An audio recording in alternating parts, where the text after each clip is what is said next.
साथियों नमस्कार। ये है जिला मुख्यालय अमेठी। भारत की सबसे हॉट सीट है। लोकसभा चुनाव का बिगुल बज गया है और 20 मई को अमेठी में चुनाव होना है। और इस चुनाव के बीच में चुनावी सरगर्मियां जहां पर तेज हो गई हैं, वहीं पर किसान आंदोलनों ने भी अपना बिगुल फूंक दिया है। ये देखिए, कल चुनाव चिन्ह मिलेगा और आज अमेठी के किसान संगठन यहाँ पर आ गए हैं। और ऐसे नहीं आए हैं, आने वाले उम्मीदवार जो भी इस अमेठी में नया सांसद जीत के आएगा, लगता है कि उसके सामने ये संगठन के लोग चुनौतियां लेकर खड़े रहेंगे। देखिए, ये घटनाएं हैं जो अमेठी में घटी। सांड के हमले से महिला की मौत, अधेड़ का टूटा हाथ। अब घंटा घर में सांड ने बुजुर्ग को पटक कर मरणासन किया। 1.5 साल में जिले से 380 नाबालिग लड़कियों का हो गया अपहरण। 50,000 से अधिक बच्चे नियमित नहीं आते स्कूल। बच्चे बिना ड्रेस, जूते, मोजे और स्वेटर के पहुंचे स्कूल। पर्सनली विद्यालयों में घट गए 25,000 विद्यार्थी। खैराना माइनर में नहीं आता पानी। वन राजा परिवारों को विकास की मुख्य धारा में शामिल करने के लिए अनिश्चितकालीन धरना। बिन पानी के बीतेंगे कई गांवों की दिवाली। ये हकीकत है अमेठी की। एक अदम गोडवी का शायर है कि सरकार की फाइलों में गांव का मौसम गुलाबी है, मगर ये आंकड़े झूठे हैं, ये वादे किताबी हैं, ये दावे किताबी हैं। तो आइए, संयुक्त किसान मोर्चा के किसान संगठन के पदाधिकारी यहाँ पर हैं और क्या रणनीति उनकी होगी इस चुनाव में, वो उम्मीदवारों के सामने क्या चुनौती पैदा करेंगे, उसके बाद में क्या करेंगे, हम बात करते हैं। सबसे पहले हमारे साथ चुन्नू सिंह है। भाई साहब, आप अपना पूरा परिचय बताइए संगठन के नाम के साथ। बहुत बहुत धन्यवाद मित्र। मैं भारतीय किसान यूनियन अराजनैतिक जिला अध्यक्ष अमेठी चुन्नू सिंह टिकैत। जो अभी एक हमारे यहाँ लोकसभा चुनाव, जिसको हम महापर्व के रूप में मनाते हैं, एक हमारे गरीब किसानों और मज़दूरों के लिए अपने अधिकारों के प्रयोग करने का बहुत उपयुक्त समय हमारे पास आया हुआ है। पिछले विगत कई वर्षों से हम लोग भाजपा के जब से सरकार बनी, किसान हितों के लिए, मज़दूरों के हितों के लिए, बेरोजगारों के लिए, महंगाई कम करने के लिए आदि समस्याओं को लेकर समय समय पर सड़क पर उतरकर आंदोलन करते रहे। लेकिन जैसे कि आप लोगों को भी पता है कि 13 महीने के हम लोगों के आंदोलन के बाद जब किसान और मजदूर दिल्ली के बॉर्डर पर सड़कों पर बैठे थे, उस समय भाजपा सरकार ने हम किसानों को, मजदूरों को तड़ीपार और पाकिस्तानी, खालिस्तानी न जाने कितने संज्ञाओं से हम लोगों को विभूषित किया। आज हम लोगों का अपने अधिकारों को प्रयोग करने का समय आ गया है। हम संयुक्त किसान मोर्चा भाजपा सरकार के द्वारा जितनी भी नीतियां हम किसानों के लिए खिलाफ में तय की गई, फिर वो चाहे काले कानून का हो, या महंगाई का हो, या बेरोजगारी का हो, आदि तमाम समस्याओं को लेकर हम लोग अमेठी जनपद के गलियों गलियों में जाएंगे और किसानों मजदूरों को जागरूक करने का काम करेंगे और इस भाजपा सरकार को उखाड़ फेंकने के लिए हम लोग कटिबद्ध रहेंगे। तो क्या आप लोग किसी राजनीतिक पार्टी के लिए भी वोट मांगेंगे? नहीं, हम लोग राजनीतिक लोग हैं। हम किसान संगठन चलाते हैं। हम किसान और गरीब मजदूरों की बात करते हैं। हमारा तो काम ही है शासन और सरकार के खिलाफ लड़ाई लड़ना। जहां उनकी कमियां होती हैं, हम लोगों को सड़क पर उतरकर आंदोलन करना पड़ता है। हाँ, ये ज़रूर है कि आने वाले सरकार से या हमारे जनपद के जो आने वाले सांसद हैं, उनसे कुछ अपेक्षाएं और उम्मीदें ज़रूर हमारी रहेंगी। मौजूदा सांसद अमेठी में हैं, इन्होंने यहाँ अपना घर भी बना लिया, बराबर अमेठी में दौरा करती रहती हैं और ये बता रही हैं, रोज़ बताती हैं कि अमेठी में कितने लोगों को आवास दिया, कितने लोगों को शौचालय दिया, कितने लोगों को लाखों लोगों को जो है राशन मिल रहा है, 5 किलो हर महीने मुफ्त मिल रहा है और प्रधानमंत्री आवास से आच्छादित कर दिया और विकास की धारा बह रही है अमेठी में। इससे आप लोग संतुष्ट क्यों नहीं हैं?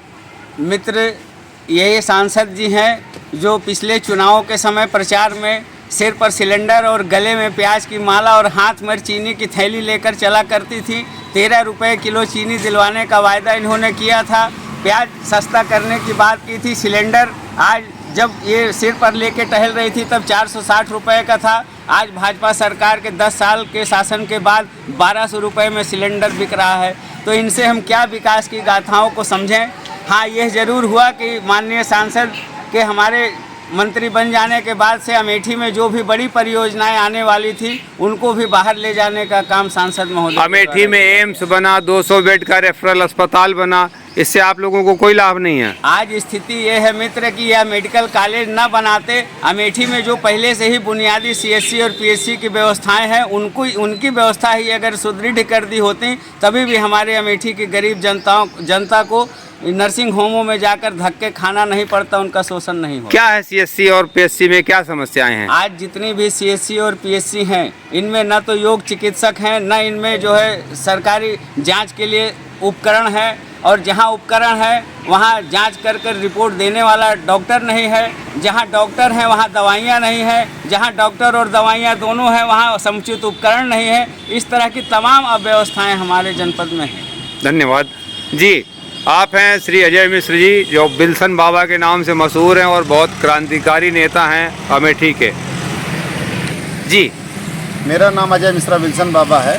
मैं भारतीय किसान यूनियन भानु का जिला प्रभारी हूं और आज की डेट में हमारा संगठन पूरी तरीके से सक्रिय है। जैसा कि आप सभी लोग जानते हैं कि हमारे राष्ट्रीय अध्यक्ष महोदय ने पिछली बार भाजपा को पूरी तरीके से समर्थन किया था और उनका सरकार बनाई थी, और भाजपा ने भी उनको ये आश्वासन दिया था कि हम किसानों के हित में पूरा काम करेंगे। लेकिन भाजपा को कहीं ना कहीं ये लगा कि हमने राष्ट्रीय अध्यक्ष जी को अपने साथ कर लिया है तो हम जो मन में आएगा वो करेंगे। तो हमारे राष्ट्रीय अध्यक्ष जी ने उनको इस बार ये बताया कि देखिए, आप इस भूल को भूल जाइए कि आप गलत करेंगे तो हम साथ देंगे। और हमारे राष्ट्रीय अध्यक्ष जी ने भाजपा का बहिष्कार किया, उनका विरोध किया। अच्छा, भानु गुट भी इस समय भाजपा के बहिष्कार में आ गया है, पूरी तरीके से बहिष्कार कर रहा है उनका। किसान आंदोलन के समय वो भाजपा में थे और भाजपा जी उसमें उसका उन्होंने स्पष्ट किया, कई न्यूज़ चैनलों में उन्होंने बताया कि देखिए, जब हमारा किसान की तरह लड़ेगा तो हम किसान के साथ में रहेंगे। अगर वो जाके झंडा पे हमला करेगा, राष्ट्र के उस पर हमला करेगा, वहाँ पे उनको कहीं पे न कहीं अपनी कमी महसूस हुई और उन्होंने सरकार का समर्थन किया। और सरकार का समर्थन इस बात पे किया कि हम किसानों के हित में काम करेंगे, उनकी एमएसपी बनाएंगे, किसान आयोग का गठन करेंगे। तमाम ऐसे आश्वासन दिए थे कि जहाँ किसान अपने मन की योजना बनाएगा। लेकिन इन्होंने क्या किया, धोखा किया। और हमारे राष्ट्रीय अध्यक्ष जी ने उनको बराबर चुनौती देते हुए कहा कि इस बार आपकी सरकार नहीं बनने देंगे, पिछली बार मैंने बनाई थी, इस बार नहीं बनने देंगे। और उनका खुला विरोध हमारे राष्ट्रीय अध्यक्ष जी ने कर दिया और हमारा संगठन यहाँ पर गली गली झंडा लेकर भारतीय जनता पार्टी के खिलाफ में हर कार्यकर्ता खड़ा है वर्तमान समय में। तो हमारे राष्ट्रीय अध्यक्ष जी ने सीधे सीधे भाजपा को चुनौती देते हुए बताया कि इस बार हम आपको सरकार की कुर्सी पर नहीं बैठने देंगे, इस बार गद्दी से हम आपको उतारेंगे। हाँ, ये बात भी सही है कि मान मनोबल उनका चल रहा है, लेकिन उन्होंने घोषणा कर दी कि भाजपा को हराने के लिए आपके निकट प्रतिद्वंदी जो है उसका आप समर्थन करिए, उसके साथ। बड़ी मान मनोबल के साथ भाजपा के समर्थन में भानु जी आ गए थे और अब ऐन चुनाव के वक्त वो भी भाजपा से नाराज हो गए। कहीं ना कहीं कोई बड़ा कारण है कि किसानों की आवाज़, किसानों के लिए लड़ रहा नेता, शायद उसने ये स्वीकार किया कि अगर अब हम किसानों के मुद्दे पर इस मौके पर नहीं खड़े होंगे तो वो हमारी गलती होगी, या जो भी उन्होंने स्वीकार किया, और भाजपा के चरित्र से वो सहमत नहीं है। धन्यवाद अजय मिश्रा जी। तो 10 साल से अमेठी सांसद, 2014 से जब से उन्होंने यहाँ पर पदार्पण किया, लगातार यहाँ आती रही, केंद्रीय मंत्री रही, तमाम विकास के दावे करती रही, लेकिन शायद अमेठी के लोग और अमेठी की जनता तक वो विकास नहीं पहुंचा। और ये तमाम शिकायतें जो अखबार गवाही दे रहे हैं अमेठी की, ये तमाम शिकायतें हैं, और जनता ये सरकार की नकारेपन की ये शिकायत है कि 50,000 से अधिक बच्चे नियमित स्कूल नहीं आते। अभी जैसे कि हमारे चुन्नू सिंह ने बताया, जिला अध्यक्ष भारतीय किसान यूनियन ने, कि डॉक्टर नहीं है अस्पताल में, उसी तरह विद्यालयों में अध्यापक बहुत कीमत के हैं, बहुत योग्य अध्यापक हैं, लेकिन वो शायद बच्चों को नहीं पढ़ाते। सरकारी स्कूल पे लोगों का विश्वास नहीं है और लोग अपने बच्चों को प्राइवेट स्कूल में पढ़ाते। वैसे ये देखिए, किसान हैं, इनका नाम है हसमत पूरे कुमेदान की रहने वाली हैं। और ये भी इन्होंने एक बैनर बना के रखा है, घाटा मुक्त खेती, कर्ज मुक्त किसान, जहर मुक्त भोजन, आत्महत्या मुक्त भारत। और सरकार को चुनौती दे रही है कि जुमलेबाजी नहीं, फसल का दाम चाहिए। क्या कहना चाहती हैं आप?